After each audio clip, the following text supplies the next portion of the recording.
चलिए संक्षिप्त में ही सीधे मंगलाचरण करते हैं। आपने स्तुति पढ़ ही लिए। वंदितु सव सिद्धे ध्रुवमचल मणोऽमं गदिं पत्ते वोच्चामि समय पाहुड़ मृणमो सुध केवली भणितम्। श्लोक गाथा क्रमांक 2 की अपन ने चर्चा की, जिसमें कि समय और समय की द्विविधता, मतलब समय का दो प्रकार से विभाजन किया। उसमें स्व समय और पर समय ऐसे भेद बताए। लेकिन क्या वास्तव में समय में ऐसी कोई दो रूपता होती है? क्या वो दो प्रकार का होता है? ऐसे उसका बंटवारा किया जा सकता है? वास्तव में तो समय एकत्व को ही प्राप्त है, एक ही है। क्योंकि आपने देखा होगा जब हमने समय के विशेषण पढ़े थे तो उसमें एक विशेषण आया था, अनंत धर्मात्मक एक द्रव्य है। तो फिर आखिर ऐसे उस एक द्रव्य में आपने दो रूपता क्यों प्रदर्शित की, उसकी द्विविधता क्यों बताई? ये एक बहुत बड़ा प्रश्न खड़ा होता है ना, अपने आप में विरोधाभासी बात हो गई। तो यहाँ पे आचार्य ये बता रहे हैं, देखो वास्तव में समय तो एक ही है, लेकिन उस समय पर दृष्टि करो, समय पर दृष्टि करने वाला उसे स्वसमय कहते हैं, और जो उसकी दृष्टि नहीं करता और बाहर में पर पदार्थों की दृष्टि करता है उसे पर समय कहते हैं। समय रूपी जो द्रव्य है वो तो एक ही है, लेकिन ये स्वसमय और पर समय के जो दो भेद हैं ये परिणतियों के भेद हैं, ये द्रव्य के भेद नहीं है। स्वसमय और पर समय कौन होगा? परिणति होगी। समय इस बात के लिए बिल्कुल मोहताज नहीं है कि आप मेरी दृष्टि करो। समय का तो ऐसा स्वरूप है, वो तो जैसा है वैसा ही है, वो किसी को नहीं कहने आ रहा कि तुम मेरी दृष्टि करो। वो तो जिस परिणति को सुखी होना है, जिस दृष्टि को अपनी दृष्टि में से दुख को दूर करना है, ऐसी वह दृष्टि वो परिणति चाहे तो उसकी तरफ झुके, और यदि उस परिणति को सदाकाल दुखी ही होना है तो ना झुके। जैसे अनादिकाल के अविद्या के संस्कार पड़े हुए हैं। कल अपन ने आखिर में पढ़ा था कि अनादि अविद्या का जो मूल है उसके कारण केले की गांठ के मूल की तरह जो अनादिकाल से चला आ रहा अज्ञान है, उस अज्ञान के फल में क्या हो रहा है, एक के बाद एक नए नए भाव होते चले जा रहे हैं। और वो भाव क्यों हो रहे हैं कि ज्ञान दर्शन स्वरूप जो समय है उसमें एक नियत दृष्टि नहीं है। कुल मिलाकर हम स्वयं समय स्वरूप हैं, लेकिन समय स्वरूप होने के बावजूद मेरी नजर में समय नहीं है। एक बहुत पहले वाक्य आता था, हर आत्माओं में ज्ञान है, इसमें कोई बड़ी बात नहीं है। ये तो जनरल बात है, सब आत्माओं में ज्ञान है। धन्य कौन है? धन्य तो वो है जिस ज्ञान में आत्मा है। आत्मा में ज्ञान होने में कोई बड़ी बात नहीं है, ये तो स्वभाव है, नेचर है। यदि हम हमारे ज्ञान को गाली देते रहे ना तो भी हम कभी ज्ञान से शून्य नहीं होंगे, और दे ही रहे हैं। ज्ञान की स्वीकृति नहीं कर रहे तो वो एक तरह से ज्ञान को गाली ही देना है। ज्ञान की तरफ से मुंह मोड़ लेना, अपने ज्ञान स्वभाव से मुंह मोड़ लेना, ये किस चीज को दर्शाता है? कि हमें हमारी कद्र नहीं है, बाकी दुनिया के हर पदार्थ की कद्र है। जीवन भर से हमारी दृष्टि, हमारी नजर में हम स्वयं ना होकर अन्य जितने द्रव्य जो कि मेरे स्वरूप से सदा सर्वदा जुदा हैं वो ही मेरी दृष्टि में बने रहते हैं। जब हम स्वसमय और पर समय की चर्चा कर रहे थे कल, और यहाँ पे टीका में भी बात आई थी, तो दोनों जगह एक चीज आई थी कि स्वसमय वाला परद्रव्यों से छूटकर और पर समय वाला निज आत्मा से छूटकर, कहीं निज आत्मा से छूटकर अन्य द्रव्य में अचल प्रवृत्ति, पर द्रव्य में अचल प्रवृत्ति करने वाला वो पर समय है, और जो स्वद्रव्य में अचल प्रवृत्ति करता है वो पर द्रव्यों से छूटता है, और स्वद्रव्य में ही निरंतर अकंप अडोल रूप से तन्मय रहता है, स्थित रहता है, तो वो स्वसमय है। तो अब जब ये सवाल खड़ा होता है कि ये स्वसमय और पर समय किसके भेद हैं, समय के हैं या समय पर नजर करने वाली परिणति के, समय को देखने वाली, समय का अवलंबन लेने वाली परिणति के भेद हैं, किसके भेद हैं? और ऐसे भेद अकेले दो ही नहीं बनाए जा सकते, स्वसमय और परसमय। ऐसे आप अनेकों भेद बना सकते हो। और ऐसे भेद क्यों अनेक बन सकते हैं? क्योंकि विकल्प हमेशा अनेक प्रकार के ही होते हैं। समस्या हमेशा अनेक प्रकार की होती है, लेकिन समाधान एक रूप ही होता है। स्वसमय और परसमय भी विकल्पात्मक अवस्था है। यदि आप स्वसमय और परसमय को नजर करोगे ना, तो कहते हैं कभी समय की प्राप्ति नहीं कर पाओगे। ये सब मैं भूमिका इसलिए बना रहा हूं कि अब ये जो गाथा आने वाली है ना, इसमें समय की एक रूपता बताएंगे।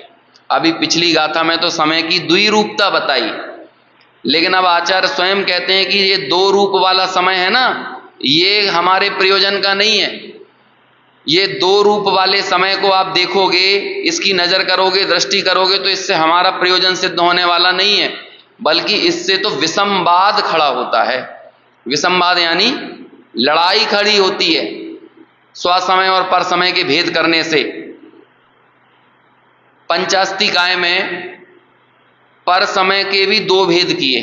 यहां पे तो सीधे परसमय को परसमय कह दिया, जो आत्मा को नहीं देखता और परद्रव्य को देखता है वो परसमय। पंचास्तिकाय में सूक्ष्म परसमय और स्थूल परसमय, ऐसे दो भेद किए।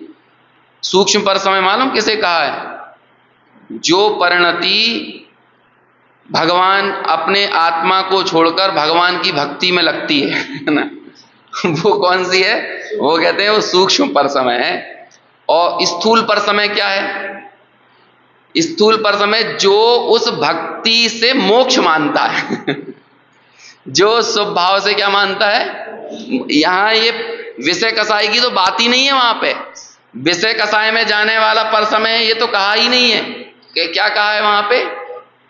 कि जो भक्ति करता है। देखो दो भेद खड़े किए कि आपका शुद्धोपयोग में मन नहीं लगा, आप शुभोपयोग में आए। उस काल में आपने अशुभोपयोग से बचने के लिए कि मेरी परिणति अशुभोपयोग में ना जाए, तो शुभोपयोग में रहे। लेकिन मैं मुक्ति का कारण तो शुद्धोपयोग को ही मानता हूं, लेकिन ये मेरी मजबूरी है कि मुझे शुभोपयोग में रहना पड़ रहा है, तो मैं भगवान की भक्ति, पूजा, वंदना, स्तवन इसमें मैं लग गया। तो आचार्य कहते हैं ये सूक्ष्म परसमय है ना। तो फिर स्थूल परसमय क्या है? कहते हैं जो ये मानने लगे कि यही उपादेय है, इससे ही मोक्ष होगा, यही मेरे लिए करने योग्य है, तो ऐसी भूल क्या कहलाएगी? स्थूल परसमय। प्रवचन सार में स्वसमय और परसमय की परिभाषा आई। पहले तो प्रवचन सार 94 नंबर की गाथा है प्रवचन सार की, और ये जो मैंने पंचास्तिकाई की गाथा बोली वो 165 नंबर की गाथा, 65 या 66 नंबर की, 165 या 66। प्रवचन सार में ये कहते हैं कि देखो, पहले तो आचार्य ने क्या किया, कहा कि पूरा आपको बड़े कैनवास पर पूरी दुनिया का चित्र खींच के रख दिया। पूरा चित्र पूरी दुनिया का। कैसे खींचा?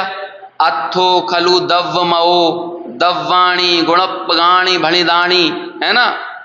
तेसिम पुण पज्जाया पज्जय मूढ़ा ही परसमया, है ना। ये देखो वहां पे भी कह रहे हैं पज्जय मूढ़ा ही परसमया। क्या क्या किया उन्होंने? पहले बड़े कैनवास पर पूरा चित्र खींच दिया, और आप उस पूरे कैनवास को तो नहीं देख रहे हो, सिर्फ एक चीज को देख रहे हो, एक पर्टिकुलर चीज को देख रहे हो। तो कहती है एक चीज को देखने वाला ना वो परसमय है। क्या एक चीज को देखने वाला? आचार्य कहते हैं कि अर्थ वस्तु जो होती है ना, वो कैसी है? वो द्रव्यमय है। अत्थो खलु दव्वमओ, द्रव्य ही साक्षात अर्थ है, पदार्थ ही द्रव्य है। द्रव्यों से जुदा कोई पदार्थ नहीं, पदार्थ से जुदा कोई द्रव्य नहीं। तो क्या कहे? अत्थो खलु दव्वमओ, है ना। दव्वाणी, और द्रव्य कैसा होता है?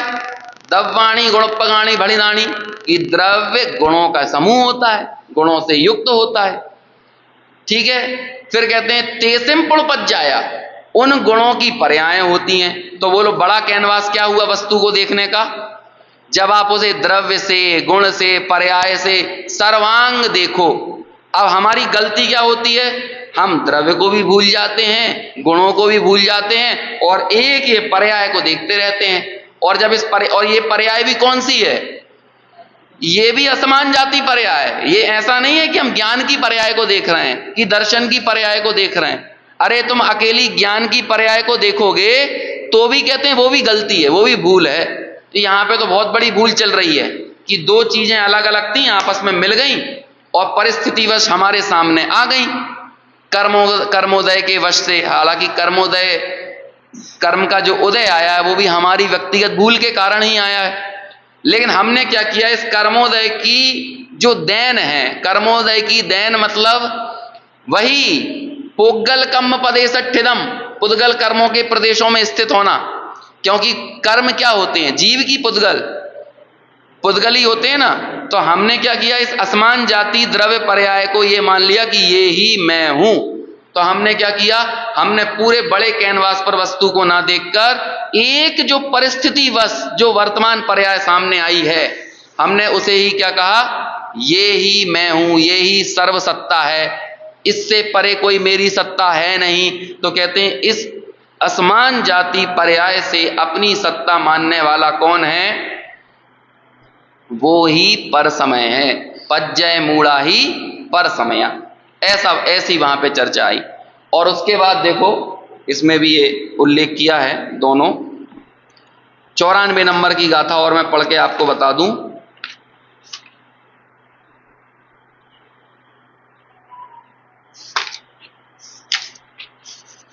हाँ देखो, जो पज्जयेषु निर्दा, जो भी व्यक्ति उन पर्यायों में रत है, जो पज्जयेषु निर्दा, जो पर्यायों में रत है, जीवा पर समयगति निर्दिष्टा, उसे जिनेंद्र भगवान ने क्या कहा है, पर समय निर्दिष्ट किया है। जिनेंद्र भगवान ने कहा है वही साख जो पर्यायों में रत है ना। कौन है पर्यायों में रत, कौन है पर्यायों में रत अनादिकाल से है? इस गाथा की टीका पढ़ोगे ना आप, तो आचार्य ने ये कहा कि दुनिया के जितने अज्ञान होते हैं ना, उसकी सबसे मूल में कोई अज्ञान बैठा है तो यही अज्ञान है कि अपनी इस तात्कालिक अवस्था को परमानेंट मान लेना। ये कैसी है, ये वर्तमान अवस्था, ये तात्कालिक टेम्परेरी है। अभी कहते हैं टेम्परेरी कहाँ है, तो 70 साल की 80 साल की है? आजकल वो चलते हैं, सुबह वेलनेस क्लासेस चलती हैं, वेलनेस क्लासेस है ना। सो उसमें योगा करवाते हैं, क्या खाओ क्या पियो ये सब बताते हैं, कैसी नींद लो, कैसा सब करो, है ना। हमारे यहाँ बहुत, हमारे जो एंकर्स आती हैं तो वो बहुत लुक कॉन्शियस और हेल्थ कॉन्शियस होते हैं, है ना। तो हमारे यहाँ की वो सब चर्चा करती हैं आके कि इतनी नींद लेना चाहिए तो आपके चेहरा टोन बना रहेगा, है ना, स्किन टोन बनी रहेगी, चेहरे की सुंदरता रहेगी, बाल काले बने रहेंगे। तो मैंने कहा कि कितने टाइम तक बने रहेंगे, कितने टाइम तक, चलो जो चीज, चलो 40 में सफेद नहीं हुए बाल तो 50 में तो होंगे। तो आप 10 साल को क्या मान के चलते हो? 10 साल बहुत बड़ा टाइम है। मैं ये नहीं बोल रहा हूं कि आप बिल्कुल स्वास्थ्य में लापरवाही करने लगो।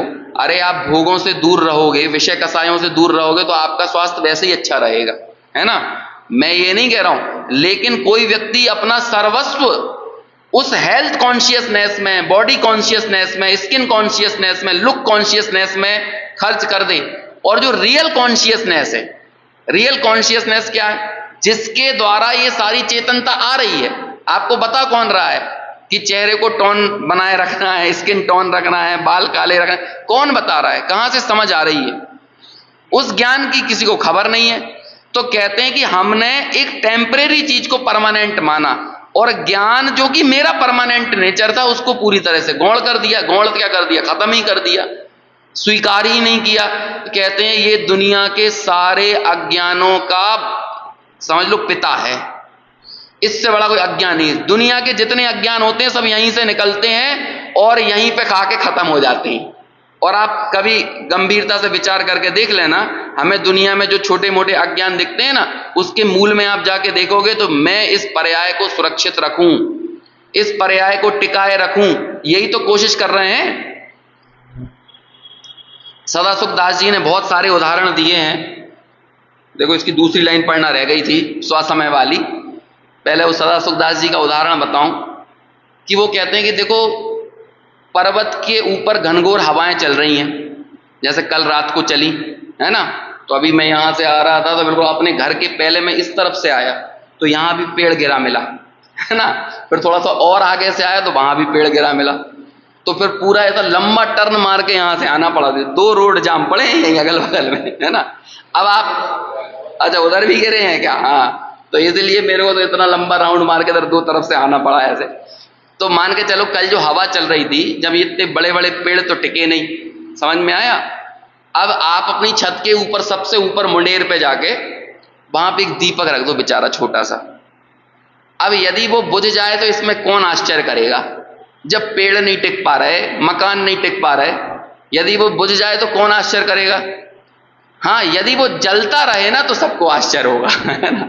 यदि जलता रहे तो ये आश्चर्य की बात। ऐसे ही कहते हैं हम लोग अभी तक बचे हुए हैं ना, ये आश्चर्य है। यदि चले जाएंगे तो इसमें कोई आश्चर्य नहीं है, क्योंकि ये पर्याय की स्थिति बिल्कुल वैसे ही है जैसे कि मुंडेर के ऊपर रखा हुआ दीपक है और घनघोर तीव्र आंधियां चल रही हैं। अरे प्रतिकूलताओं की, कर्मोदय की, संसार के, ये समझ लो ना आप, आठों कर्मों की, कर्म प्रकृतियां, उत्तर प्रकृतियां, इस बीच में जहां पर पर्याय तो क्षणभंगुरी है। पर्याय जब पैदा होती है तो वो ये बोल के आती है कि मैं मरने के लिए पैदा हो रही हूं, ये पैदा इसीलिए पैदा हो रही है। अब देखो हम लोग क्या कर रहे हैं, उस पर्याय को टिकाना चाह रहे हैं, जबकि वो पर्याय ये भी कह रही है साथ में कि मैं यदि कहीं पैदा होकर मिट रही हूं ना तो उसके नीचे एक मजबूत आधार भी पड़ा हुआ है, जिसके ऊपर मैं आ रही हूं, जा रही हूं, आ रही हूं, जा रही हूं।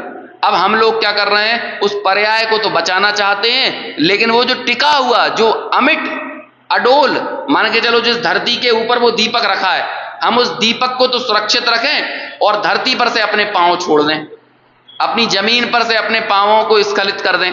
तो बोलो ये तो मूर्खता नहीं हुई कि मुंडेर पर मान के चलो सामने की तरफ दीपक रख दें और दीपक से हम इस तरफ से लटक जाएं, वो नीचे की तरफ जहां पर वो पूरा वहां पैराफिट बनी रहती है ना, वो विपरीत साइड जाएं, जमीन की साइड लटक जाएं।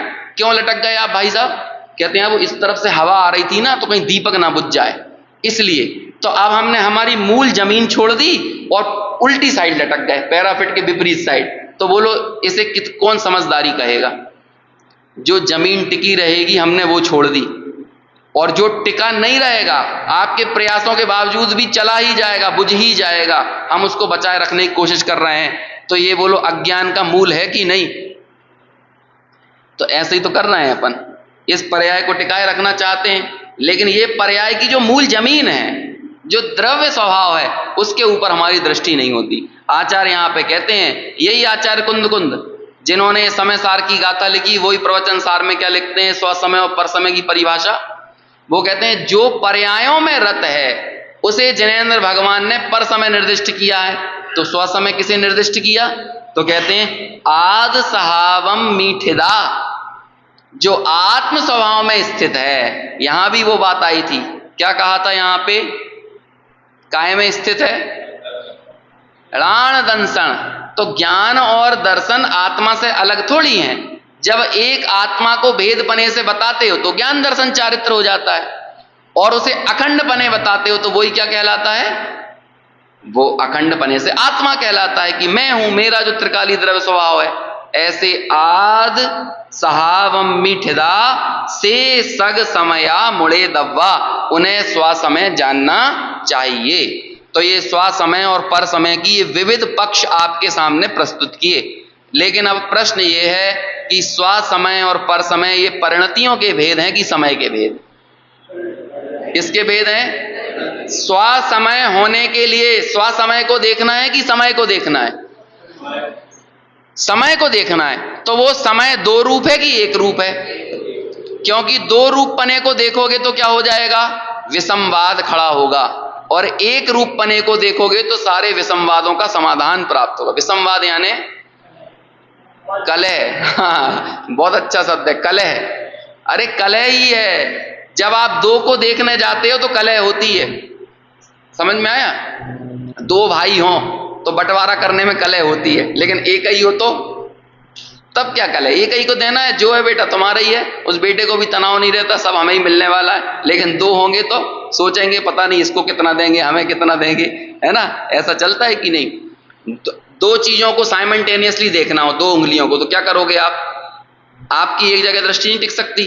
ये इसलिए है क्योंकि छदमस्त का ज्ञान एक समय में एक कोई विषय बनाता है। केवल ज्ञानी की बात अलग है, केवल ज्ञान स्वभाव की विशेषता है कि वो सर्व को एक साथ जान लेता है। लेकिन छद्मस्त का ज्ञान कब तक रहने वाला है? छद्मस्त दशा कब तक रहेगी? 12वें गुण स्थान तक। तो यहां पर आप दो को नहीं देख सकते, यहां पे तो आपको एक को ही देखना पड़ेगा। इसलिए आचार्य समय सार में ये प्रतिज्ञा लेके आते हैं कि मैं तुम्हें एक ही दिखाऊंगा, क्योंकि उस एक को देखने से ही सम्यक दर्शन है, उस एक को देखने से ही आगे के गुण स्थान है, उसी से केवल ज्ञान है। तो ऐसा वो एक यानी स्वसमय का भी जो कारण है, ऐसे उस एक समय को अब दर्शा रहे हैं गाथा नंबर 3 में। देखो इसकी उत्थानिका पढ़िए, देखिए पद्यानुवाद के नीचे। अब समय की द्विविधता में आचार्य बाधा बतलाते हैं। पहले तो वो खुद आचार्य समय की दो रूपता बताते थे, अब उस दो रूपता में बाधा डालते हैं। क्या कहते हैं? आचार्य ने खुद ही बोल दिया समय दो प्रकार है, स्वसमय और पर समय। लेकिन अब ये क्या करने जा रहे हो आचार्य? अब आप अपने ही कथन में बाधा डाल रहे हो। कहते हैं हाँ, मुझे यही करने का काम मिला है समय सार में। बाकी मैंने समय में भेद डालने वाले बहुत सारे काम मैंने पंचास्तिकाय में, प्रवचन सार में और अन्य आगम के ग्रंथों में ये चर्चा बहुत आ गई। मैं तो तुम्हें यहां पर वो आत्मा बताने वाला हूं कि जिसमें गुण स्थान मार्गण स्थान को भी तुम आगे ग्रहण नहीं कर सकते। 29 प्रकार के भावों को मैं बाहर करूंगा और उन 29 प्रकार के भावों से पूरा आगम खड़ा होता है।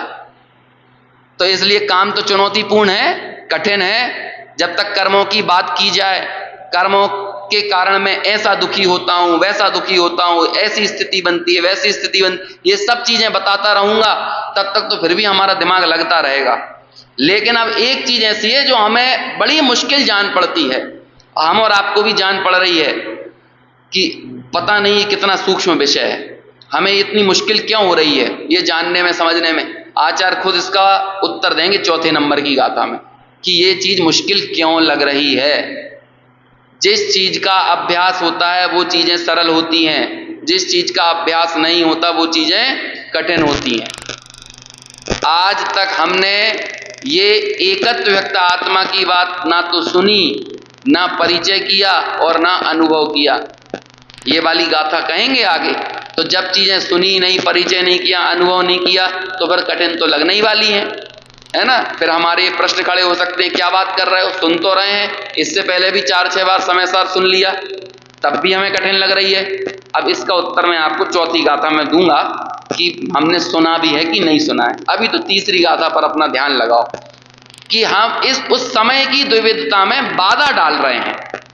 मतलब क्या कर रहे हैं कि वो दो रूप नहीं होता समय, वो तो कैसा है, वो एक ही है ना। अब वो एक समय कैसा है और एकत्व कितना सुंदर और कितना खूबसूरत होता है, इस बात को यहां पर प्रस्तुत करते हैं। चलिए पढ़ते हैं गाथा। एयत्र निश्चय गदो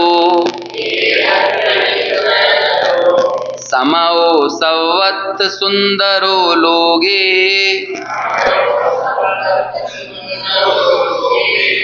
बंध कहा एयत्ते तेण विसंवादिनी होदी। पद्यानुवाद।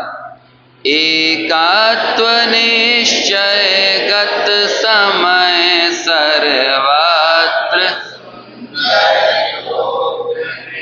उससे बने बंधन कथा जो विरोधिनी एकत्व में। क्या कहते हैं कि जो समय है, यदि वो एकत्व को निश्चय से, यदि जो एकत्व को प्राप्त जो समय है, वो इस दुनिया का सबसे बड़ा सौंदर्य है। और ये मात्र समय नाम के जीव पे ही लागू नहीं होता, समय नाम की जगत की प्रत्येक वस्तु पे लागू होता है। जब दूध में पानी डालते हो तो दूध अशुद्ध हुआ कि पानी भी अशुद्ध हुआ है? दोनों ही अशुद्ध हुए। जब आप सोने में पीतल मिलाते हो तो सोना अशुद्ध हुआ कि पीतल भी अशुद्ध हुआ है? लेकिन हमारी नजर में सोना होता है तो इसलिए हमें लगता है सोना अशुद्ध हो गया। अरे दो चीजें कहीं भी मिल जाएं, वास्तव में वो अशुद्धता को ही दर्शाएंगी। सबसे ज्यादा सौंदर्य यदि, अरे दुनिया में आप जाके देखो तो सही, हम भी सबसे पहले यदि कोई चीज लेते हैं, भैया कपड़ा कैसा है, असली कॉटन है कि नहीं कि मिलावटी है, हालांकि वो कॉटन भी कई परमाणुओं से मिलकर बनता है, अभी वो चीज जाने दो। लेकिन हम लोक में भी जो एक चीज को ग्रहण करने जाते हैं, हम चाहते हैं हमें यही मिलना चाहिए, हमें यहां पर मिलावट नहीं मिलना चाहिए। वास्तव में इस बात का निर्णय कर लो, जगत का चप्पा चप्पा सौंदर्य को प्राप्त है। हमें इस चीज के विकल्पों से बाहर निकल जाना चाहिए कि मैं कोई कोशिश करके दुनिया की किसी चीज को सुंदर बनाऊं। हमें इस आत्ममुग्धता से भी बाहर आ जाना। हम सुंदर हैं, कोई बात नहीं है, लेकिन हमें इस बात का अधिकार नहीं मिलता है कि हम अन्य किसी द्रव्य को असुंदर कहें, क्योंकि अन्य द्रव्य भी अपने एकत्व को यदि प्राप्त है तो वो भी सुंदर है। जब मुझ में कर्म परमाणुओं का एकत्व होता है तो अकेले मैंने अपना स्वभाव छोड़ा कि कर्म परमाणु भी अपना, क्या कहते हैं, अपनी एक रूपता या अपना एकत्व छोड़कर अशुद्ध हो गए। कभी हमें यह लगता है अकेले हम अशुद्ध हुए कि कर्म परमाणु भी अशुद्ध हो गए? जब दो असमान जाति पर्याय मिली, लेकिन बेचारे कर्म परमाणुओं के पास ऐसा है नहीं जानने देखने का स्वभाव, तो वो बेचारे बोलते भी नहीं है कि ये जीव हमें अशुद्ध बना देता है, लेकिन हम लोग ये बोलते हैं कि ये कर्म हमें अशुद्ध बना देते हैं। ये बात वो भी तो कह सकते हैं कि तुमने हमें अशुद्ध बना दिया। जीव को जीव के लिए कहेंगे कि नहीं, हमें कोई जरूरत नहीं थी तुमसे चिपकने की, तुम मोह करते नहीं तो हम चिपकते नहीं। कर्मों के पास यदि अपनी दलील देने का मौका मिल जाए और उनके लिए भी हम एक कोर्ट कचहरी रचें और वे भी बेचारे अपनी बात रख सकें, है ना, ऐसा मानवीयकरण होता है ना साहित्य में, अजीब वस्तुओं का भी मानवीयकरण कर दिया जाता है। एक उपन्यास है कितने पाकिस्तान, है ना, क्या नाम है, कमलेश्वर का लिखा हुआ। कमलेश्वर बहुत बड़े लेखक थे, चंद्रकांत आता था ना पहले, उसकी स्क्रिप्ट राइटर भी वही थे, कमलेश्वर। उन्होंने एक उपन्यास लिखा कितने, उन्होंने मालूम क्या किया है, आज से मान के चलो 500 हजार 2 हजार साल पहले की घटनाओं को कटहरे, वो क्या कहते हैं, कटघरे में खड़ा किया और उनसे दलीलें दिलवाई। जैसे कि ताजमहल आता है और अपनी दलील देता है कि ताजमहल बोलता है कि भाई मैंने तो नहीं कहा था कि मुझे बनाओ, और वास्तव में मेरी जो रचना की गई है, मेरे को दुनिया बड़े सौंदर्यता का प्रतीक बोल रहे हैं, जबकि मेरे अंदर तो खुद एक लाश भरी हुई है, तो वास्तव में मैं तो एक कब्रिस्तान हूं, है ना, कब्रिस्तान है कि नहीं। हम वैसे कब्रिस्तान चले जाएं धोखे से तो नहाएं आके, लेकिन ताजमहल घूम के आने के बाद कोई नहाता है? लोगों को पता भी नहीं है कि उसके अंदर लाश है ना। समझ में आया कि नहीं? क्योंकि कुछ धर्म दर्शन ऐसे होते हैं दुनिया के जहां पर मरे हुए शरीरों को पवित्र माना जाता है। जैसे कि मिस्र में आप देखोगे ना, वहां पे पिरामिड में ममीज को रखा गया है और वहां पे हजारों साल पुरानी ममीज हैं। मम्मी की भी बच्चे यही हालत कर देते हैं कि बेचारी ममीज हो जाती है वो, है। तो ममीज मतलब वही होता है, मरे हुए मुर्दों को साज सज्जा करके और उन पे गड़ा के रख दिया और उस पर बढ़िया वो बना दिए, पिरामिड बना दिए। क्योंकि वहां पर एक ऐसी मान्यता चलती है कि डूम डे यानी कयामत का दिन आएगा और ये सारे मुर्दे खड़े हो जाएंगे उस दिन, क्योंकि उनमें ये वापस से री इनकारनेशन बोलते हैं उसको, री इनकारनेशन। अपने यहाँ रीबर्थ का कॉन्सेप्ट रहता है, वहां पर री इनकारनेशन का रहता है। समझ में आया? तो ऐसा वहां पर मुर्दों को श्रृंगारित करके रखा जाता है। तो खैर वो कितने पाकिस्तान उपन्यास में बहुत सारी चीजों का ऐसा मानवीयकरण किया गया है।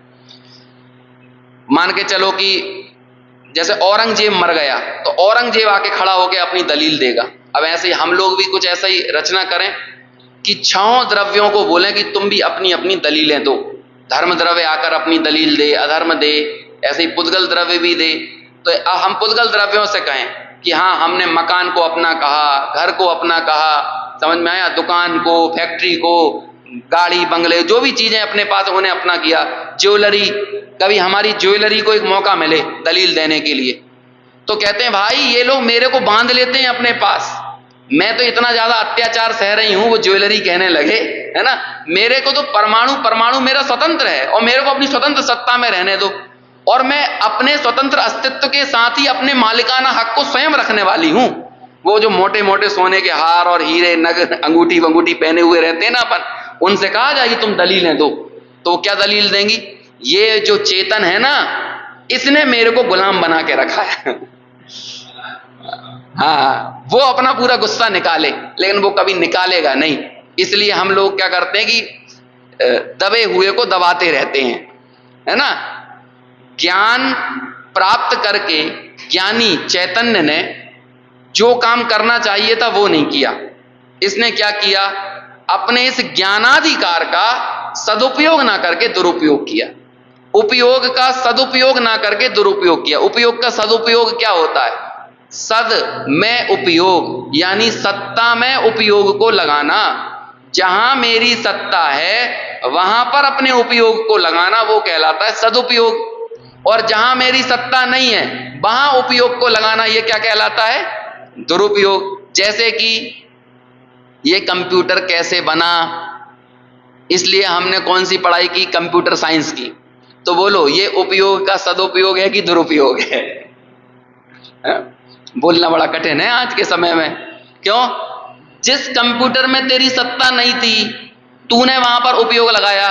वो कंप्यूटर के परमाणु तो ये नहीं बोल रहे थे कि तुम आओ और मेरे में छेड़खानी करो, क्योंकि मेरा तो परमाणु परमाणु अपने एकत्व को प्राप्त था और सौंदर्य को प्राप्त था, सुंदरता को धारण किए हुए था। लेकिन इस व्यक्ति ने क्या किया, इसे अपना अधिकार समझ लिया कि तुझे, मैं ज्ञेय था, तू ज्ञानी था, तू अपने ज्ञान स्वभाव में रह के मुझे ज्ञेयपने से जानकर छोड़ देता। लेकिन तूने क्या किया कि नहीं, तूने मेरे अंदर असुंदरता देखी और तूने मुझे सुंदर बनाने की चेष्टा की।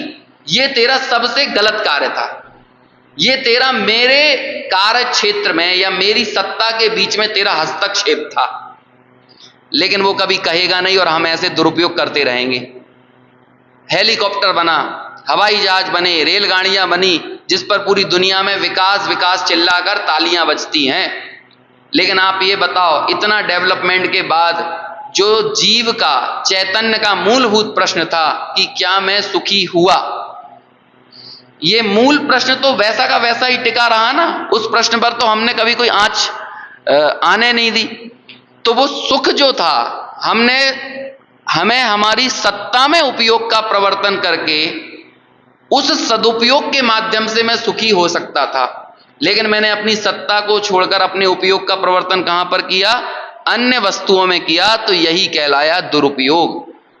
ऐसे ही कर्मों के साथ सिर्फ मुझ में अशुद्धता नहीं आई, बल्कि मैंने अपने मोह से जो कर्म वर्णाओं को, जो पुद्गल परमाणुओं को कारमाण रूप से परिवर्तित किया, इससे कर्मों की भी तो मूल सत्ता के साथ खिलवाड़ हुआ कि नहीं, उनके साथ भी तो हस्तक्षेप हुआ कि नहीं, समझ में आया?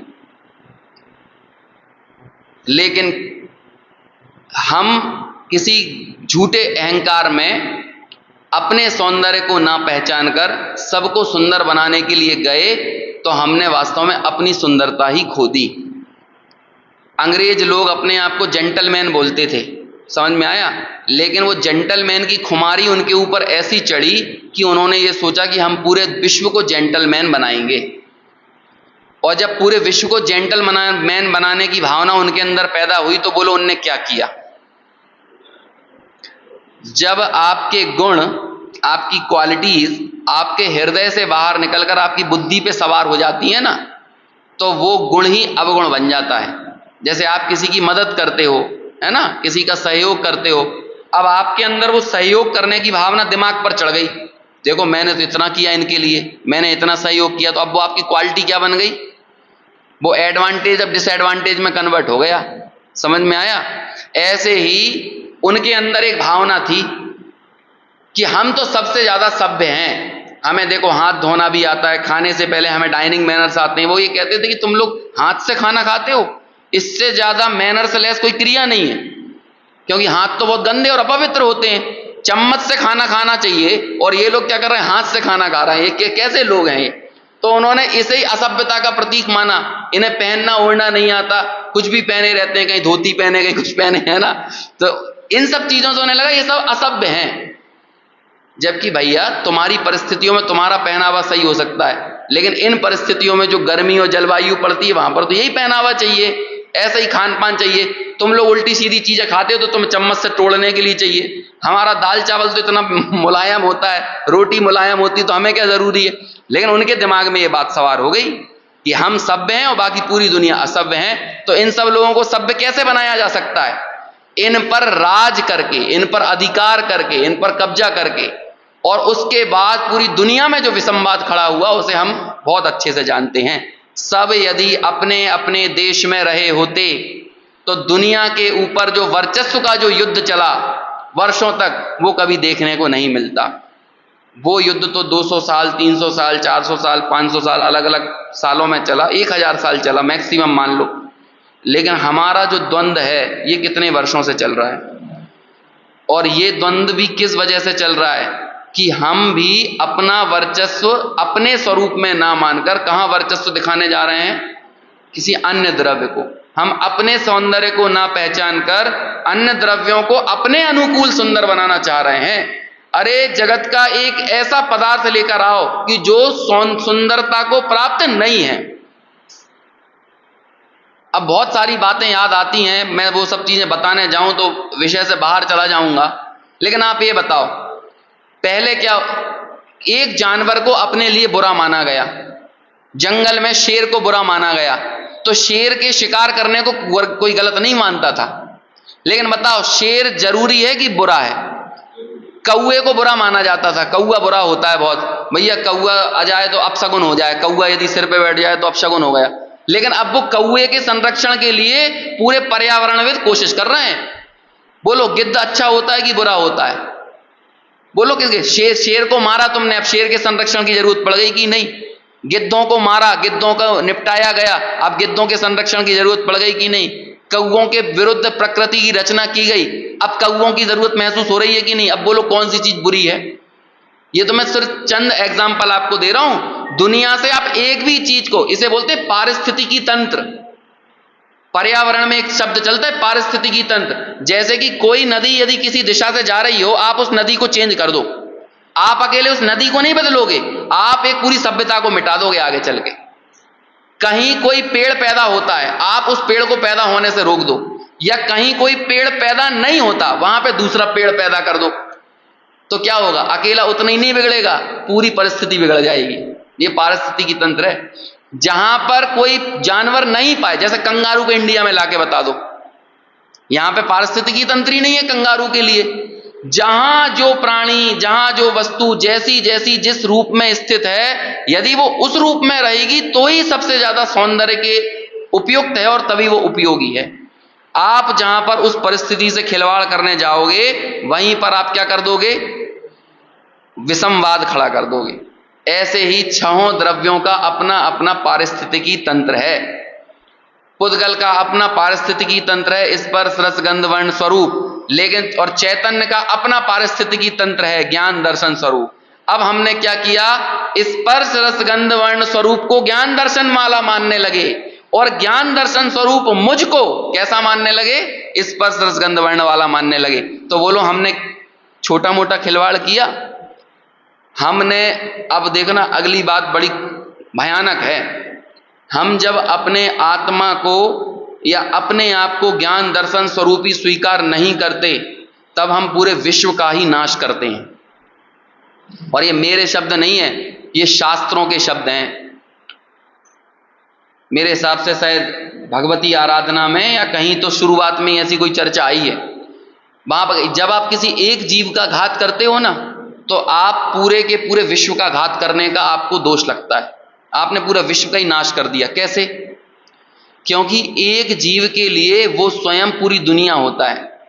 यदि किसी जीव से कहा जाए कि तुम्हें दुनिया चाहिए कि तुम खुद चाहिए, तो वो जीव क्या बोलेगा? ये बोलेगा ना मैं खुद चाहिए। तो एक जीव का घात मतलब पूरे विश्व का घात। दूसरी बात, यदि 6 द्रव्यों में से एक भी द्रव्य हटा दिया जाए तो अकेले एक द्रव्य का घात नहीं होगा, 6 द्रव्य चले जाएंगे। द्रव्य तो जाने दो, पर्यायों का जो क्रम बरतता है ना, उस पर्यायों के क्रम में हमने आगे पीछे कर दिया, ऊपर नीचे कर दिया, तो पर्यायों के क्रम बदलने से क्या हो जाएगा? वो द्रव्य चला जाएगा, और उस द्रव्य के जाने से पूरा विश्व चला जाएगा। अब आप ये सोचो कि एक पर्याय को ना की क्रमबद्धता को ना स्वीकारना, द्रव्य के गुणों को ना स्वीकारना, वास्तव में द्रव्य की ही सत्ता का नाश करने जैसा दुष्कृत्य है। अब देखो, अब ये बात अपने ऊपर लागू करो। हम जब अपने आप को आत्मा नहीं मानते तो हमने वास्तव में क्या करा? आत्मा का घात ही कर दिया ना। आपने एग्जिस्टेंस ही तो नहीं माना, अपनी सत्ता ही नहीं मानी ना, तो ये अपराध कोई छोटा मोटा है? तो कितना बड़ा अपराध है कि आपने एक द्रव्य का यानी अपने स्वयं का घात करके वास्तव में पूरे विश्व को ही निपटा दिया, पूरे विश्व का ही घात कर दिया। जब ऐसा महा अपराध हम करते हैं ना, उस महा अपराध के फल में ये बड़ी बड़ी भयंकर निगोद आदि गतियों में 2.5 पुद्गल परावर्तन तक एक श्वास में 18 बार जन्म मरण जन्म मरण जन्म मरण कब तक करोगे? यहां एक जन्म और एक मरण हमारे लिए कितनी भयानक और बड़ी घटना लगती है, लेकिन आप ये सोच रहे हो 2.5 पुद्गल परावर्तन तक के काल में कोई जीव क्या करे जा रहा है? उसी तरह से निगोद का अधिकांश काल उतना ही है ना, 2.5 पुद्गल परावर्तन यदि रहे तो 2.5 पुद्गल परावर्तन। अब 2.5 पुद्गल परावर्तन में कितने सागर निकल जाएंगे, आप कल्पना कर सकते हो? तो ये कौन सा अपराध का फल था, कौन सा पाप था? ये पूरी दुनिया का घात करने का।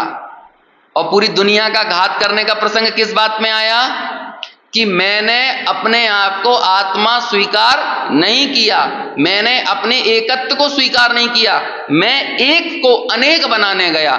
इस एक को अनेक बनाने की दुष्चेष्टा के फल में इतना महाभयंकर पाप निरंतर प्रवर्तमान रहता है। आचार्य कहते हैं इस अनेक रूपता से बस हो, अब अपनी एकत्व को स्वीकार करो, क्योंकि इस विश्व में निश्चय, एकत्व निश्चय को प्राप्त जो समय है उसके अलावा और कोई सुंदर नहीं है। और जहां भी आप उस एक एकत्व को प्राप्त समय में बंधन कराने की चेष्टा करोगे, यही वास्तव में विषमवाद को खड़ा करने वाली है। ऐसा कह के आचार्य यहां पर एकत्व की महिमा बता रहे हैं। जब हमें एकत्व की महिमा आएगी तब हम उस एकत्व निश्चयगत समय को जानने के लिए उत्साह प्रदर्शित करेंगे। आगे जाकर उसी एकत्व निश्चयगत समय को बताने वाले हैं। 5वीं गाथा में आपके सामने एक बार फिर आचार्य प्रतिज्ञा करेंगे कि मैं तुम्हें एकत्व निश्चयगत समय दिखाऊंगा, और फिर 6वीं गाथा में दिखा भी देते हैं, है ना, उसकी अगली जस्ट गाथा में दिखा भी देते हैं। लेकिन उससे पहले हमें उस एकत्व का सौंदर्य, उसकी महिमा ख्याल में तो आए, उसके लिए यहाँ पर ये गाथा लिखी है। इसकी और आगे चर्चा अपन आगे यथा समय करेंगे। कल से लेकर 29 और बल्कि मेरे हिसाब से 30 तारीख तक ही हो जाएगा, क्योंकि 30 तारीख को भी सुबह ट्रेन का कोई भरोसा नहीं है कितने बजे आएगी, तो उतने दिन तक स्वाध्याय नहीं रहेगा। 31 तारीख को शायद श्रुत पंचमी भी है ना? हाँ, तो श्रुत पंचमी से पुनः अपने स्वाध्याय को आगे बढ़ाएंगे। उस दिन हुआ तो थोड़ी सी द्वादशांग के स्वरूप पे चर्चा करेंगे पिछली बार, या फिर आगम अभ्यास की महिमा के ऊपर बात करेंगे, क्योंकि श्रुत की बात होना चाहिए 31 तारीख को। तो आगम अभ्यास कितना जरूरी है और अनंत दुखों से छुटाने में हमारे लिए आगम की महिमा, आगम का अभ्यास आवश्यक क्यों है, इस बारे में थोड़ी चर्चा करेंगे। और फिर 1 तारीख से इस विषय को पुनः आगे बढ़ाएंगे। हाँ, 31 तारीख को स्वाध्याय रहेगा, है ना, लेकिन वो श्रुत पंचमी है ना, तो थोड़ा सा श्रुत के बहुमान में अपन आगम अभ्यास की बात करेंगे। श्रुत के इतिहास पर अपन ने पिछली साल चर्चा की थी, इसलिए वो श्रुत का पूरा इतिहास इस बार ना बता के आगम अभ्यास के महात्म्य के ऊपर थोड़ा विचार करेंगे।